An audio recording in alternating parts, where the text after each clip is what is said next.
બોલો પરમાર સાહેબ, તમારી અંગત ઓળખાણ નહીં આપતા આપણે યુટ્યુબમાં મૂકતા હોય છે. જમીનમાં શું થયું બોલો, ટૂંકી વિગત. સાહેબ અમારે જમીન જે છે ને ખરીદેલી જમીન હતી તમારી. આગળ બોલો. જ્ઞાતિ નહીં બોલતા. જે જ્ઞાતિ તમારી જમીનમાં દાવો કરે છે ને જ્ઞાતિ નહીં બોલતા, ખાલી વિગત બોલો. સાહેબ એમાં એવું છે, જમીન બાપ દાદાની છે. જૂની શરતની જમીન છે, મેં વાંચ્યું. રાજાશાહી વખતની એલોટ થયેલી છે સ્ટેટ દ્વારા. હા, અને 7/12 64 પૈકી 3 છે. સર્વે નંબર હું કામ બોલો છો? 65 પૈકી 3 છે. એક મિનિટ. હા, 65 પૈકી 3 છે અને દસ્તાવેજમાં 65 પૈકી 1 છે. એટલે કબજા ફેર કહેવાય. હા, તો એ લોકો આવ્યા એ કે આવી જમીન ખરીદાય નહીં ને. હે? આપણને એટલી તો ખબર પડે ને કે આવી જમીન ખરીદાય નહીં એમ. પણ સાહેબ એ વખતે ગઢિયા બધા અભણ હોય. લોચો આજ છે ગામે ગામનો. ચાંદલો બીજીને કર્યો, ફેરા ત્રીજી હારે, બીજી હારે ફેરા, અને હનીમૂન ત્રીજી હારે કર્યું. બરાબર. આને કબજા ફેર કહેવાય. દસ્તાવેજમાં 1 છે પૈકી ભાગ.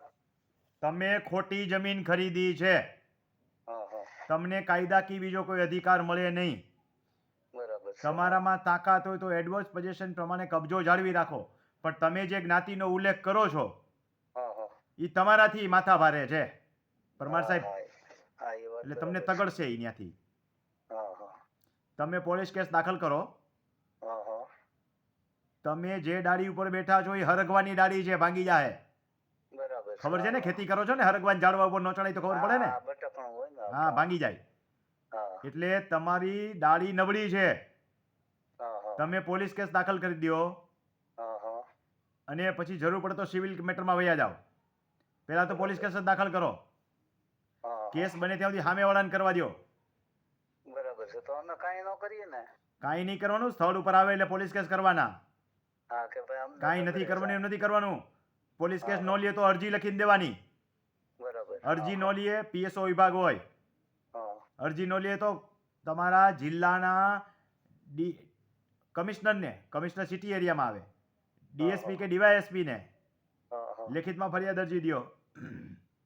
સાહેબ સીધી અત્યારે અરજી કરી દઈએ પોલીસમાં ડીવાયએસપી ને તો હાલે. કરી દો. ધમકી મારી ગયા તમને કરી દો. અજાણ્યા શબ્દો લખી નાખવા, નામ ન આવડતા હોય તો. નામ આવડતા હોય તો બિંદાસ નામ લખી નાખો.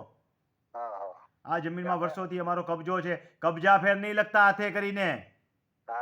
અમે ખરીદી તેદીના અમારા કબજા અને ભોગવટામાં છે. શબ્દો એવા હોવા જોઈએ. અને આવા શબ્દો બધે શીખવા હોય ને તો તાલીમ કેમ્પમાં આવવું પડે, નકર વકીલ પાસે નોટિસ લખાવવી પડે. નાના સાહેબ તમારા વિડિયો જોઈ છે. અને વકીલ છે ને વાહ કાબરા કરી દે, ખબર છે ને? વાહ કાબરા કરવા એટલે હું મગફળીમાં સરકાર જેટલી સહાય આપવાના છે ને એટલી ફી વકીલને આપો તો વકીલ લડશે નહીં. એટલી સરકાર સહાય આપવાની છે. 22,000 રૂપિયા હેક્ટરે ડિક્લેર કર્યા છે. બરાબર. કોઈ 22,000 વકીલ લડી દે ખરો? ના. ન લડી દે. બરાબર. ભલે બોલો, બીજું કઈ પૂછવું છે? હવે સાહેબ આ એક જ ઉપાય ને ડીવાયએસપી માં અરજી. બસ અરજી કરો. ગેરકાયદેસર રીતે તમને ધમકાવે છે વગેરે વગેરે, કે આ સિવિલ મેટર છે, સિવિલ કોર્ટમાં જાય. બરાબર. અમારી ને આવન થતું. તમારે એક જ વસ્તુ કહેવાની, મારી ખરીદેલી જમીન છે, ફરીને કહું છું. એમાં બધી વિગત નાખવાની, દસ્તાવેજ રીતના ઉલ્લેખ કરવાના. ક્રોસ એક્ઝામિનેશન વાળું તમારે નથી હાથે કરીને બોલવાનું બરાબર. કે આટલા નંબરનો સર્વે નંબર હતો ને આટલા નંબરનો કબજો છે ને કબજા ફેર છે ને એવું તમારે નથી બોલવાનું. આમે પાર્ટી કહે તો કાને ઈ ભલેન કીએ તમે વર્ષોથી કબજો ધરાવો છો, દસ્તાવેજથી કબજો ધરાવો છો, બરાબર. તો કે જાને સિવિલ કોર્ટમાં તમારે ઈ કહેવાનું રહીએ. બરાબર. ત્યારે અત્યારે એડવાન્સમાં નહીં. અમને દાટી મારી કાલ હાંજ સુધીમાં અમને જવાબ આપજો. અમે કીધું અમે હવે અરજી દાખલ કરી દો પોલીસ સ્ટેશનમાં. અને થોડીક હિંમત રાખવી પડે, નકર મિલકત પડાવી લે. ગામે ગામ આવા ગીધડાઓ બેઠા છે. આ પરમાર એટલે કાંઈ એ ખાધા જાય એમ નથી. પેની સામે એનાથી ચડિયાતી એક વેચ ચડિયાતી આઈટમ છે. એટલે પહેલાં તો જમીન, હું હતને અનેક વખત કહું છું કે જમીન લેતા પહેલાં 7 વાર વિચારવું જોઈએ. ખેડૂતો અનેક રીતે ફસાય છે અને એટલે તો ગામે ગામ જઈને સેમિનાર કરું છું, ખેડૂતોને જાગૃત કરવાનું કામ કરું છું. આગામી સેમિનાર 29/11 રોજ છે. એ જુનાગઢ જિલ્લાના મેંદરડા તાલુકાના ઈટાળી ગામે હું જાઉં છું.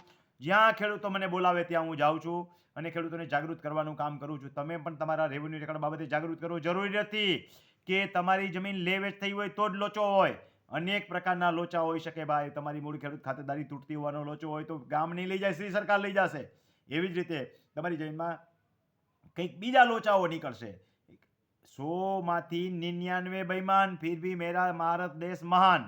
એમ 100માંથી 90 કેસની અંદર હું નાની મોટી ક્ષતિઓ બતાવું તો રેવન્યુ રેકર્ડને સમજતા શીખો અને ચોખા કરતા શીખો તો શાંતિથી જીવી શકશો. નહીતર જળ, જમીન અને જોરું 3 કજિયાના છોરું. બસ આટલામાં ઘણું કહી દીધું.